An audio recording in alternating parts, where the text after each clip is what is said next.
wabarakatuh. Salam sejahtera, salam Malaysia Madani, jiwa merdeka. Bersama lagi kita di dalam sesi perbincangan berkaitan kelestarian alam sekitar bersama saya dan rakan seperjuangan saya. Okey, sesi perbincangan kali ini kita akan merungkaikan lagi isu berkenaan kelestarian alam sekitar. Jadi sebelum saya dan rakan-rakan saya memulakan perbincangan, saya dan rakan saya akan memperkenalkan diri terlebih dahulu. Hai, nama saya Nur Ilham Amalina binti Azahar dari Matematik 4. Hai, saya Nur Alisyairah binti Anwar dari kelas Matematik 4. Alhamdulillah. Alia, mari kita teruskan dengan perbincangan berkenaan kelestarian alam sekitar pada hari ini. Macam saya nak bertanya, apa pandangan Alia tentang kelestarian alam sekitar ni? Baiklah saudari Ilham, mari saya fokuskan dulu apa maksud kelestarian tu. Kelestarian tu perkataan asalnya ialah lestari. Lestari adalah satu perkataan yang bermaksud kita menjaga atau mengelakkan daripada sesuatu itu musnah atau pupus. Seperti kita menjaga hutan, sungai, laut, segala yang ada dekat kita punya muka bumi ini. Manakala alam sekitar ni adalah merujuk kepada segala atau semua benda fizikal atau fizik yang berada di sekeliling kita, seperti sungai, kita tahu, hutan dan sebagainya. Jadi bila kita lengkapkan kelestarian alam sekitar itu memberi maksud kepada satu usaha atau satu cara kita untuk menjaga alam sekitar, untuk mengelakkan alam sekitar ni pupus atau berlaku kemusnahan akibat daripada, seperti kita tahu, macam-macam akibat seperti sifat-sifat manusia dan bencana alam yang mungkin berlaku dekat kita punya dunia ni. Okey, itu pandangan saya. Apa pandangan Ilham pula? Macam pandangan saya, alam sekitar ni amat penting untuk kita jaga. Sebab alam sekitar ni merupakan tempat tinggal bagi flora dan fauna. Jadi flora dan fauna ni dia berkait rapat, dia mempunyai satu hubungan dan dia melengkapi antara satu sama lain. Jadi macam jika terdapat kepupusan tu, maka jika terdapat kepupusan flora dan fauna ni akan menjejaskan alam sekitar kita. Itulah bagi saya. Baiklah saudari Ilham, saya tanya, awak perasan tak kebelakangan ni semakin banyak berlakunya pencemaran alam sekitar? Betul, saya ada perasan juga banyak benda yang boleh menyebabkan berlakunya pencemaran alam sekitar ni.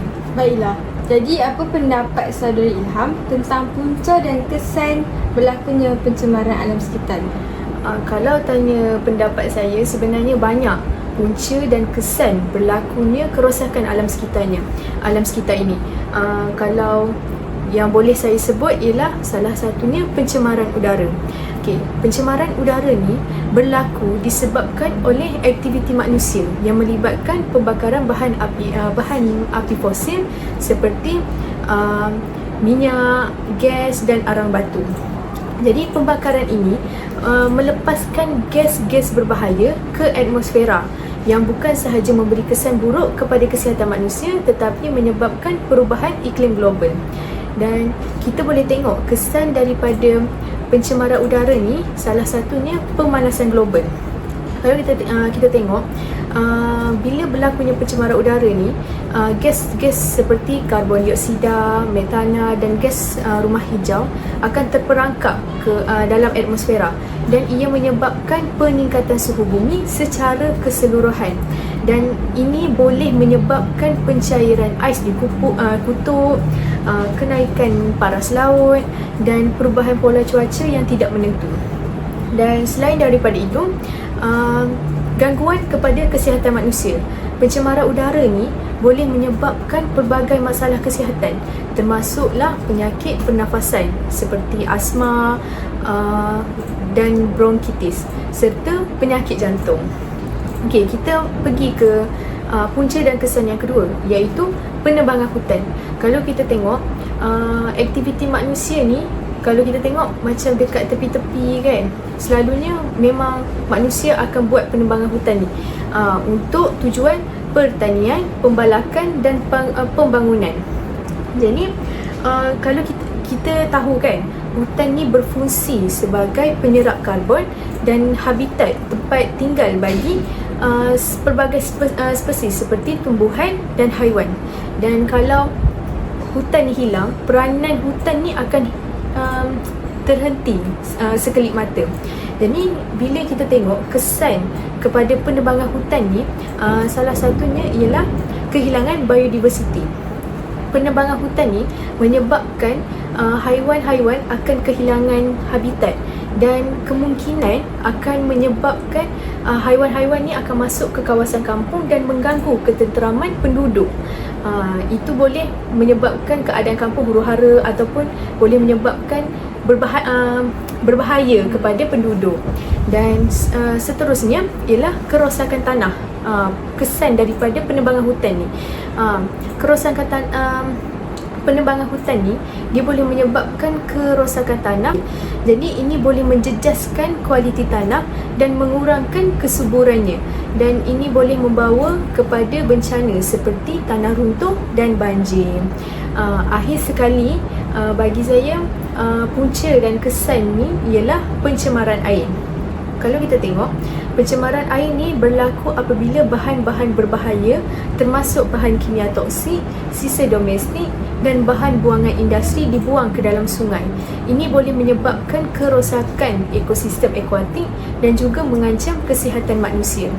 Jadi kesan pencemaran air ni ialah kematian hidupan akuatik. Banyak spesies akuatik seperti ikan, kebanyakan ni kita tahu ikan lah kan, terjejas akibat pencemaran air. Jadi bahan kimia toksik seperti logam berat ni boleh menyebabkan kerosakan kepada organisma akuatik, dan bahkan manusia juga boleh juga terjejas. Selain itu, gangguan ekosistem. Pencemaran air ni boleh mengubah komposisi ekosistem akuatik dan merosakkan keseimbangan biologi dalam sungai. Ini boleh menyebabkan tumbuhan akuatik mati dan menyebabkan kekurangan oksigen di dalam air. Jadi saya rasa itu sahaja pendapat saya bagi punca dan kesan kerosakan alam sekitar ni. Saya nak tanya, apa pula pandangan saudari berkaitan punca dan kesan kerosakan alam sekitar ni? Pada pendapat saya pula, antara punca dan kesan-kesan berlakunya pencemaran alam sekitar, antaranya adalah berlakunya pembuangan sampah dan plastik yang tidak terkawal. Baiklah, plastik dan sampah ni adalah satu benda ataupun satu sisa yang tidak boleh dikendalikan dengan baik, sebab plastik dan juga sampah ni ataupun plastik ini tidak boleh terurai dengan cepat. Jadi sisa ni dia susah untuk kita semula, tidak boleh kita semula, tetapi mengambil waktu yang lama untuk terurai. Jadi apabila plastik ni dia memerlukan waktu yang lama untuk terurai, dan menyebabkan berlakunya logongkan sampah plastik. Seperti kita tengok di kawasan-kawasan tempat pembuangan, sangat banyak plastik yang dilonggokkan. Jadi puncanya sebab penggunaan plastik ni secara berlebihan dalam kehidupan seharian kita. Sebagai contohnya, botol, plastik bag, kita beli barang semasa shopping, semasa membeli belah dan sebagainya. Hal ini disebabkan berlakunya ataupun kurangnya kesedaran dalam diri masyarakat mengenai pentingnya kita semula dan pengurusan sisa yang betul. Jadi masyarakat sekarang ni dia kurang sedar ataupun kurang kesedaran tentang pengurusan sisa yang betul dan cara membuang sampah yang betul. Seperti kita tahu, cara buang sampah yang betul adalah buang di dalam tong sampah yang disediakan dan juga menggunakan ataupun boleh menggunakan tong sampah 3R. Jadi kesan bagi pembuangan sampah dan plastik ini menyebabkan berlakunya pencemaran tanah dan juga air. Mengapa saya berkata begini? Sebab plastik ni adalah satu benda yang tidak boleh terurai ataupun tidak boleh terbiodegradasi. Dan apabila dia tidak boleh terurai, pembuangan plastik yang tidak terkawal ni akan menyebabkan kerosakan tanah dan membuatkan saluran paip ataupun bukan saluran, saluran longkang akan tersumbat dan sistem air kita akan tersumbat kat situ. Jadi sampah yang dibuang ke laut pula akan mengancam kehidupan marin dan juga akuatik dekat laut tersebut. Kita tahu kalau macam kapal-kapal yang lalu kat situ mungkin dia akan buang minyak-minyak yang boleh menyebabkan kerosakan ataupun kemusnahan bagi kehidupan akuatik ni. Jadi yang kedua adalah kesan kepada kehidupan laut. Maksudnya dekat sini haiwan laut sering kali tertelan plastik, seperti contohnya kura-kura. Seperti kita tengok yang kita pernah tengok di luar sebelum ini, kura-kura kebanyakannya mati disebabkan termakan plastik yang dibuang di dalam laut. Jadi plastik ini boleh menyebabkan sistem pencernaan haiwan-haiwan ini tersekat dan mereka tidak boleh menjalani kehidupan mereka dengan sedia ada dan menyebabkan kematian. Ini juga mempengaruhi rantaian makanan manusia sebab akuatik ini adalah salah satu sumber makanan kepada manusia. Jadi apabila berlakunya kepupusan, kehidupan akuatik ini akan memberi kesan terhadap sumber makanan manusia. Jadi seterusnya adalah kesan terhadap ekosistem. Ekosistem ni sebagai contohnya, sampah dan plastik ini mengganggu ekosistem dengan merosakkan habitat semula jadi dan mencemarkan perairan. Maksudnya dekat sesuatu ekosistemnya berlakunya ketidakseimbangan ekosistem dekat sesuatu tu, seperti di hutan. Yang seterusnya, punca berlaku kerosakan alam sekitar adalah pemanasan global dan juga perubahan iklim. Pemanasan global ni dia adalah sebahagian besarnya disebabkan oleh gas rumah hijau. Seperti pengetahuan saya, gas rumah hijau ni berlaku disebabkan gas-gas kereta dan pembakaran dan sebagainya akan naik ke atas lapisan udara dan menyebabkan gas rumah hijau di atas sana. Jadi pembebasan gas rumah hijau ni dekat atmosfera ni membawa kepada perubahan iklim yang ketara. Jadi yang ketara ni maksudnya mungkin berlakunya pemanasan yang sangat-sangat panas, menyebabkan kemarau yang panjangan. Mungkin itu adalah satu cabaran besar untuk alam sekitar sebab dia mempengaruhi aspek kehidupan di bumi, dari cuaca hingga ke ekosistem. Apabila panas, seperti kita tengok sebelum ni dekat Kedah, sangatlah panas yang menyebabkan kita tak boleh keluar rumah, tumbuh-tumbuhan tak dapat tumbuh dengan baiknya, kering. Jadi mengganggu ekosistem di bumi. Kesan daripada pemanasan global dan perubahan iklim ni adalah menyebabkan pencairan ais. Seperti kita tahu di sebuah negara yang terletaknya kutub-kutub ais ni menyebabkan berlakunya pencairan yang menyebabkan paras air laut tu meningkat dan menyebabkan kenaikan suhu. Sebabnya berlakunya pencemaran glazier dan juga ais di kutub. Jadi maksudnya bila makin banyak kutub tu cair, makin panaslah kita punya bumi ni. Jadi bencana yang kedua adalah berlakunya bencana cuaca yang ekstrim. Seperti saya kata tadi, berlakunya kemarau. Jadi peningkatan suhu global ni meningkatkan kejadian bencana alam seperti taufan, banjir, kemarau dan kebakaran hutan. Kebakaran hutan mungkin terlalu panas. Seperti kita tahu dekat negara kita berlakunya satu hutan yang terbakar disebabkan cuaca yang sangat panas. Jadi yang ketiga adalah berlakunya gangguan ekosistem. Gangguan ekosistem ni menyebabkan perubahan iklim ni mengubah pola migrasi haiwan. Seperti yang kita tahu, haiwan ni melakukan migrasi ataupun berhijrah dari satu tempat ke satu tempat untuk mencari sesuatu. Jadi hal ini menyebabkan haiwan ni tidak dapat melakukan proses kehidupan mereka dengan sempurna. Yang keenam pula, punca berlakunya adalah kehilangan biodiversity. Kehilangan biodiversity ni adalah satu masalah yang besar di timbul akibat aktiviti manusia yang merosakkan habitat semula jadi dan mengganggu ekosistem. Jadi, biodiversity ni merujuk kepada kehidupan di bumi termasuk tumbuh-tumbuhan, haiwan, mikroorganisma dan juga ekosistem. Punca berlakunya kehilangan biodiversity ni adalah seperti penebangan hutan, pembangunan tanah, pembuangan sampah, pencemaran yang merosakkan habitat semula jadi. Seperti penebangan hutan ni selalunya berlakunya penebangan hutan oleh orang-orang yang melakukan balak secara haram. Jadi pembangunan tanah pula mungkin kerajaan ingin melakukan atau menubuhkan suatu struktur bangunan yang baharu. Jadi menyebabkan banyak tanah yang ditarah untuk menjadi suatu struktur bangunan. Kesan daripada gangguan ekosistem ni adalah menyebabkan spesies kehilangan ataupun kepupusan. Spesies ni dia kehilangan habitat dan juga sumber makanan yang akan menghadapi kepupusan. Jadi dia pupus sebab dia kehilangan sumber makanan dan juga sumber tempat tinggal. Jadi ini mengurangkan kepelbagaian biologi dan menjejaskan keseimbangan ekosistem. Mungkin dekat satu tempat tu dia banyak pokok tapi tiba-tiba haiwan dia sikit. Jadi menyebabkan ketidakstabilan dekat situ. Jadi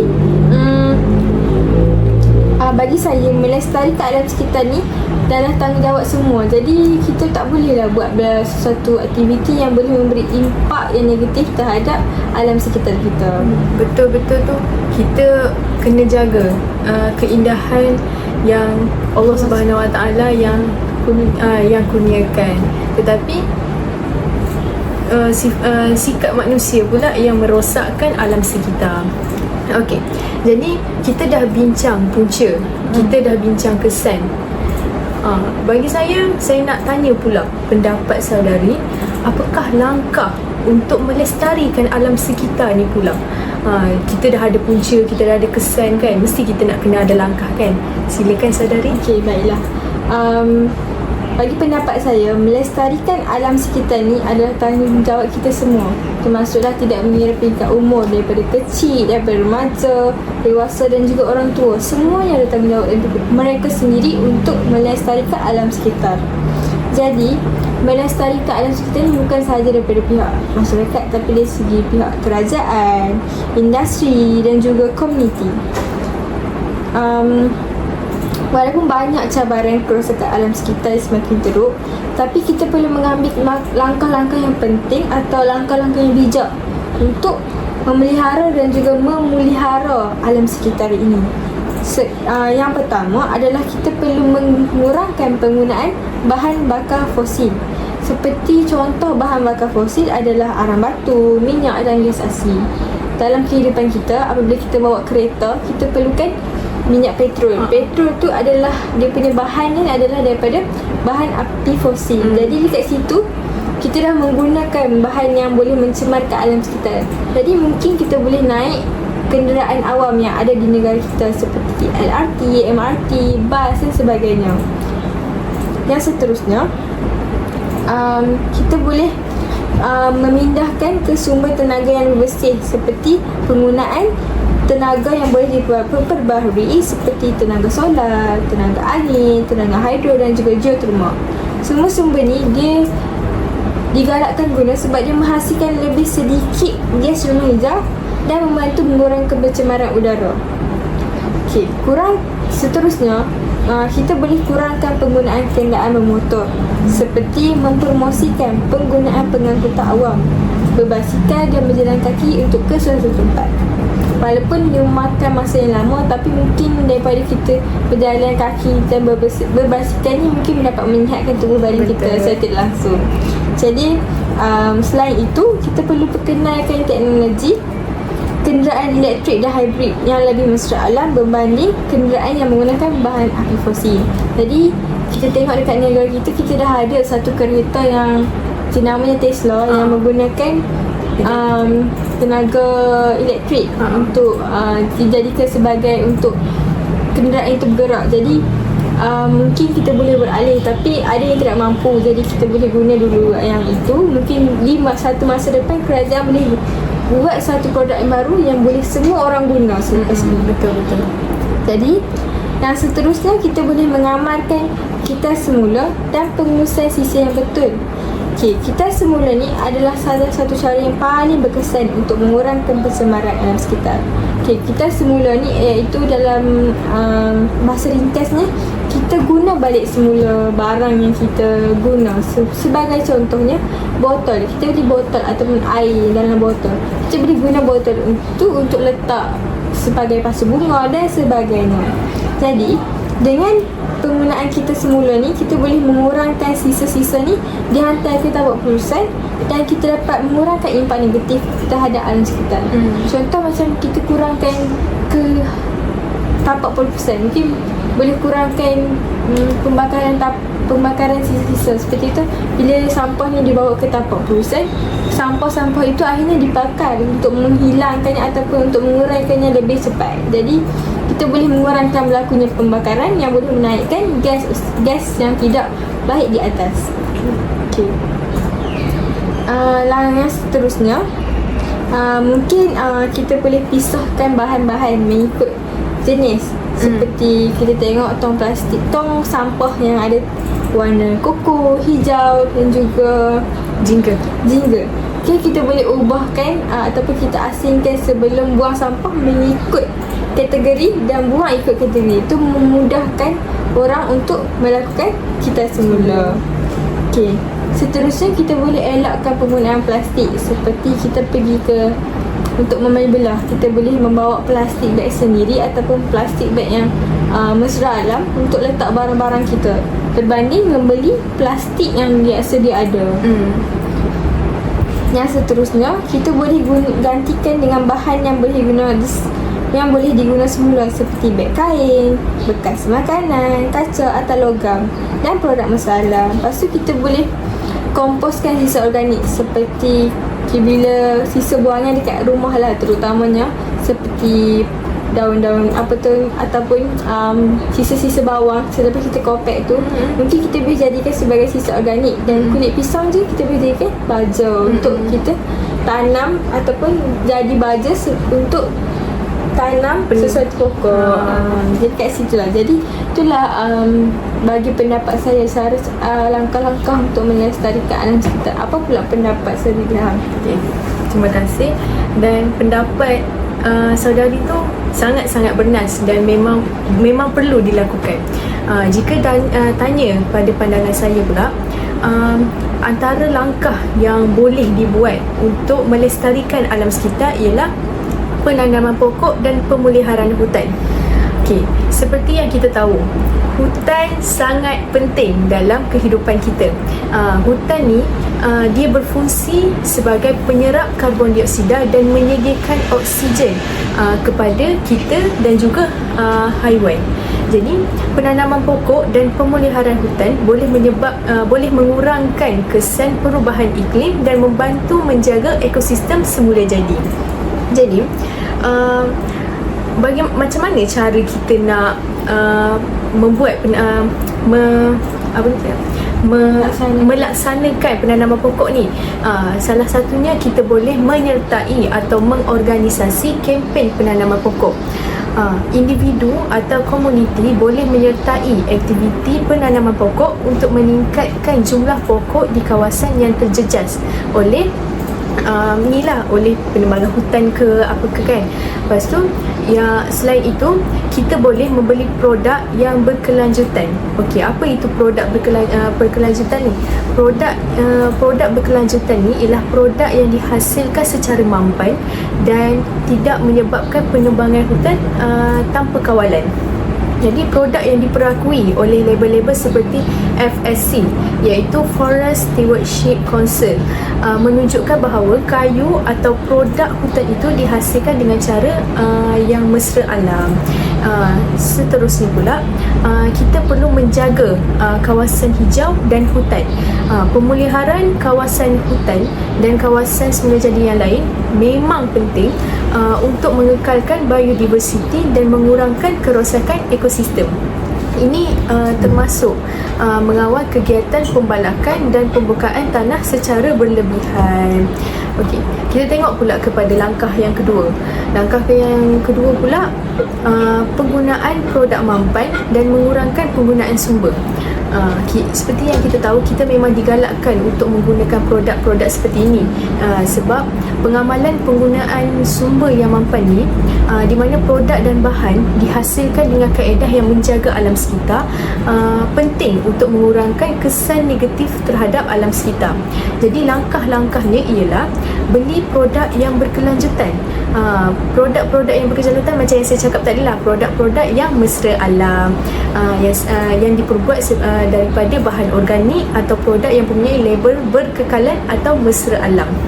Okey. Selain itu, kita boleh juga mengurangkan penggunaan produk sekali pakai. Kita perlu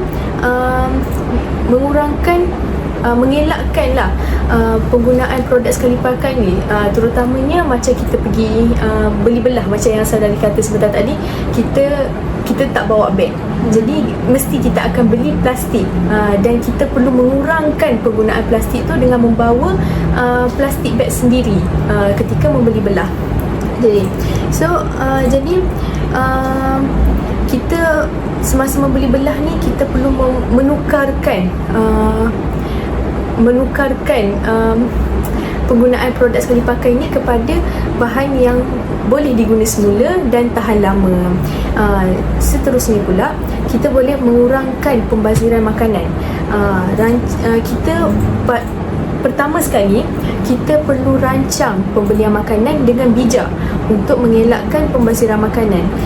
Mengurangkan pembaziran ni bukan sahaja membantu mengurangkan sampah, tetapi juga mengurangkan penggunaan tenaga dan sumber yang diperlukan untuk pengeluaran dan pengangkutan makanan.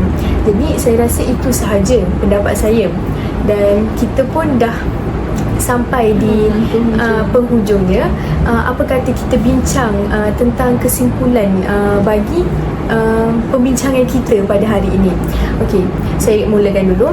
Bagi kesimpulannya, melestarikan alam sekitar memerlukan usaha yang sama rata bagi semua pihak.